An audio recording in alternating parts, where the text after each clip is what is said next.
ഇന്ത്യയിലെ ഫലസ്തീൻ ambassador Adnan Abul ഹൈജയുമായി സിറാജ് ലൈവ് എഡിറ്റർ സയ്യിദ് അലി ശിഹാബ് നടത്തിയ അഭിമുഖത്തിൻ്റെ രണ്ടാം ഭാഗം. ഫലസ്തീൻ വിഷയത്തിൽ ഇന്ത്യയിൽ നിന്ന് നിങ്ങൾ എന്താണ് പ്രതീക്ഷിക്കുന്നത്? ഫലസ്തീനികളുടെ ഹൃദയത്തിൽ ഇന്ത്യക്ക് ഒരു പ്രധാന സ്ഥാനമുണ്ട്. ഫലസ്തീൻ ലിബറേഷൻ ഓർഗനൈസേഷനെ അംഗീകരിച്ച ആദ്യത്തെ അറബ് ഇതര രാഷ്ട്രമാണ് ഇന്ത്യ. ഞങ്ങളുടെ പോരാട്ടത്തിൽ നിങ്ങൾ സ്ഥിരമായി ഇന്ത്യയുടെ പിന്തുണയെ ആശ്രയിക്കുന്നു.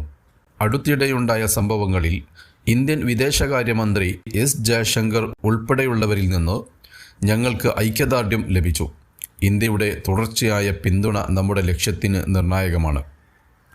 ചോദ്യം: ഈ സാഹചര്യങ്ങളിൽ നിന്ന് നമുക്ക് ഒരു കാര്യം മനസ്സിലാക്കാം. സൈനികമായ പരിഹാരം ഈ വിഷയത്തിലില്ല. ശക്തമായ ഒരു നയതന്ത്ര സമ്മർദ്ദം എന്നതും വിജയിക്കുന്നില്ല. ഈ സ്ഥിതിയിൽ ഇസ്രായേലിനെ ബഹിഷ്കരിക്കാനും ഉപരോധിക്കാനും ആഹ്വാനം ചെയ്ത് BDS മൂവ്മെൻറ്റുകൾ പല ഭാഗങ്ങളിലും ഉയരുന്നുണ്ട്. എന്താണ് നിങ്ങളുടെ അഭിപ്രായം? ദക്ഷിണാഫ്രിക്കയിലാണ് ആദ്യമായി BDS സംഘടന സ്ഥാപിക്കുന്നത്. അതിന് ഞാൻ അവരെ നന്ദി അറിയിക്കുന്നു. ദക്ഷിണാഫ്രിക്കയിൽ BDS സംഘടന സ്ഥാപിച്ചത് ശ്ലാഘനീയമാണ്. മൊസാംബിക് സന്ദർശിച്ച സമയത്ത് പല സ്ഥലങ്ങളിലും BDS അംഗങ്ങളുമായി സംവദിക്കാൻ എനിക്ക് അവസരം ലഭിച്ചു. ഇസ്രായേൽ ചെയ്യുന്ന കുറ്റകൃത്യങ്ങളുടെ ഒരു 10% പോലും മറ്റേതെങ്കിലും രാജ്യം ചെയ്താൽ കാര്യമായ പ്രത്യാഘാതങ്ങൾ ഉണ്ടാകുമെന്നാണ് എൻ്റെ വിശ്വാസം. ഇസ്രായേലിനെ തീർച്ചയായും ഉപരോധിക്കണം. കാരണം ഇസ്രായേൽ ഒരു ക്രിമിനൽ ഭരണകൂടമാണ്. ഇസ്രായേൽ ഒരു സാധാരണ രാജ്യമല്ല, അത് ഒരു സൈനിക താവളമാണ്.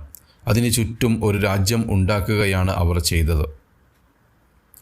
ഈ സൈനിക താവളം നിലനിർത്തുന്നതിൽ അമേരിക്കക്ക് നിക്ഷിപ്ത താൽപ്പര്യമുണ്ട്.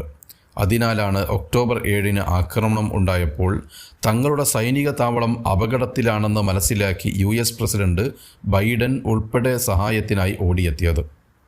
ചോദ്യം: ഇന്ത്യയിൽ ഒരു BDS മൂവ്മെൻറ്റ് നിങ്ങൾ പ്രതീക്ഷിക്കുന്നുണ്ടോ? ഇന്ത്യയിൽ അങ്ങനെ ഒരു മൂവ്മെൻറ്റ് ഉണ്ടെന്നാണ് ഞാൻ കരുതുന്നത്. പാശ്ചാത്യ രാജ്യങ്ങളിൽ, പ്രത്യേകിച്ച് US-ൽ ഈ സംഘടന സജീവ സാന്നിധ്യമാണ്. ഇന്ത്യയിലെ BDSൻ്റെ ചുമതലയുള്ള ലേഡിയെ ഞാൻ നേരിട്ട് കണ്ടിരുന്നു. അവരുമായി വീണ്ടും കൂടിക്കാഴ്ച നടത്താനാകുമെന്നാണ് പ്രതീക്ഷിക്കുന്നത്. അവർ ഇന്ത്യയിൽ പ്രത്യേകിച്ച് വിദ്യാർത്ഥികൾക്കും യുവാക്കൾക്കുമിടയിൽ കൂടുതൽ ഇടപെടുമെന്ന് ഞാൻ പ്രതീക്ഷിക്കുന്നു. അന്താരാഷ്ട്ര സമൂഹം കേവലം വാക്കുകൾക്കപ്പുറത്ത് എന്തെങ്കിലും നടപടികൾ സ്വീകരിക്കണമെന്ന് ഞാൻ കരുതുന്നു. ഐക്യരാഷ്ട്രസഭയിൽ പാസാക്കിയ പ്രമേയങ്ങൾ ഇസ്രായേൽ നടപ്പാക്കണം. ഈ യുദ്ധ സാഹചര്യത്തിന് മുമ്പും പലതവണ ഫലസ്തീൻ ജനതയുടെ സംരക്ഷണത്തിനായി പ്രസിഡന്റ് മഹ്മൂദ് അബ്ബാസ് നിരന്തര അഭ്യർത്ഥന നടത്തിയിരുന്നു. വെസ്റ്റ് ബാങ്കിലെയും ഗസയിലെയും ഫലസ്തീനികൾക്കെതിരെ ഇസ്രായേൽ വളരെക്കാലമായി ക്രൂരമായ സമീപനമാണ് സ്വീകരിക്കുന്നത്. ഈ ക്രൂരതകൾ തടയുന്നതിനും ക്രിമിനൽ ഭരണകൂടത്തിനെ ഉപരോധിക്കുന്നതിനും അന്താരാഷ്ട്ര സമൂഹം ഇടപെടേണ്ടത് അനിവാര്യമാണ്. ചോദ്യം: അന്താരാഷ്ട്ര സമൂഹത്തിന് മാത്രമേ എന്തെങ്കിലും ചെയ്യാനാകൂ എന്നാണോ താങ്കൾ പറയുന്നത്? തീർച്ചയായും അവർ അത് ചെയ്യണം.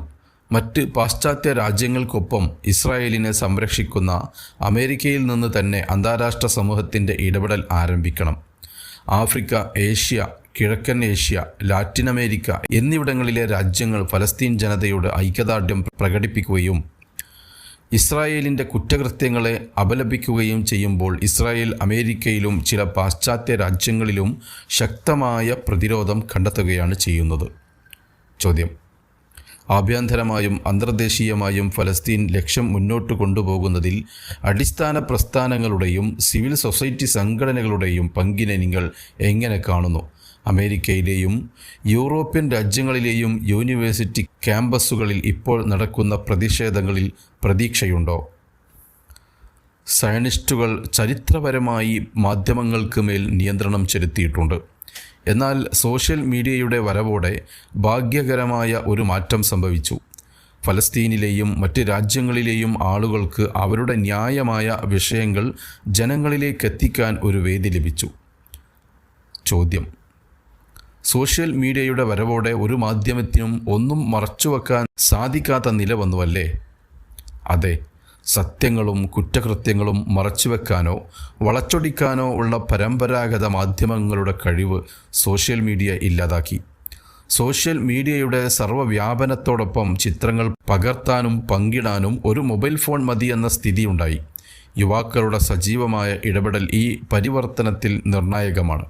മുഖ്യധാരാ മാധ്യമങ്ങളെ അവരുടെ വിവരണങ്ങളിൽ മാറ്റം വരുത്താൻ സമ്മർദ്ദം ചെലുത്തുന്നതിന് ഇതുവഴി സാധിക്കുന്നു.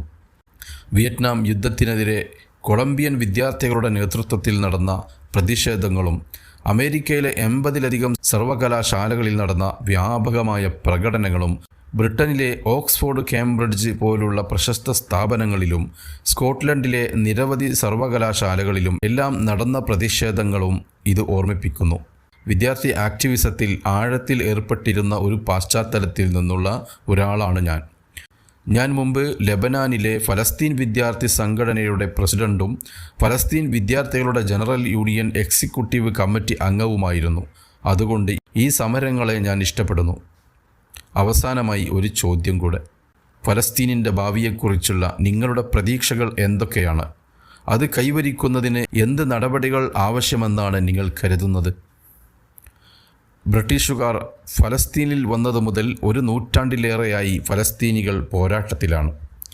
ഞങ്ങൾ ആദ്യം ബ്രിട്ടീഷുകാർക്കെതിരെയും പിന്നീട് സയനിസ്റ്റുകൾക്കെതിരെയും പോരാടുകയാണ്. ഫലസ്തീനികൾ അവരുടെ അവകാശം നേടുന്നതുപോലെ അവരുടെ പോരാട്ടം ഒരിക്കലും അവസാനിപ്പിക്കില്ല. അവർ അവസാനിച്ചുവെന്ന് ആരെങ്കിലും വിചാരിക്കുന്ന ഘട്ടത്തിൽ ഒരു വെള്ളക്കൊടിയുമായി അവർ ഉദിച്ചുയരും. അവർ ഇസ്രായേൽ വെറുതെ സ്വപ്നം കാണുകയാണ്. ഫലസ്തീനികളുടെ സ്വഭാവം അവർക്ക് അറിയില്ല. ഫലസ്തീൻ ജനത, അതെ, നിങ്ങൾ വേദന അനുഭവിക്കുന്ന ജനതയാണ്. അവകാശം നേടിയെടുക്കാൻ ചടിക്കുന്ന ഒരു ജനതയാണ്. ലോകത്തിലെ മറ്റേതൊരു ജനവിഭാഗത്തെപ്പോലെയും ജീവിക്കാൻ ഞങ്ങൾക്കും അവകാശമുണ്ട്. ലോകത്തിലെ മറ്റേത് കുട്ടികളെയും പോലെ ജീവിക്കാൻ ഞങ്ങളുടെ കുട്ടികൾക്കും അവകാശമുണ്ട്. ഈ അധിനിവേശത്തിനെതിരെ നടപടിയെടുക്കണമെന്നും സമാധാനത്തോടെ ജീവിക്കാൻ അനുവദിക്കണമെന്നും ഞങ്ങൾ ലോകരാജ്യങ്ങളോട് അഭ്യർത്ഥിക്കുന്നു. വളരെ പ്രധാനപ്പെട്ട ഒരു പ്രദേശത്ത് ഈ യുദ്ധം വിപുലീകരിക്കാൻ ഞങ്ങൾ ആഗ്രഹിക്കുന്നില്ല. ഞങ്ങൾ സമാധാനമാണ് ആഗ്രഹിക്കുന്നത്. അവസാനം നമുക്ക് അത് ലഭിക്കുക തന്നെ ചെയ്യും, ഇൻഷാ അല്ലാഹ്. അസ്സലാമു അലൈക്കും വറഹ്മത്തുള്ളാഹി.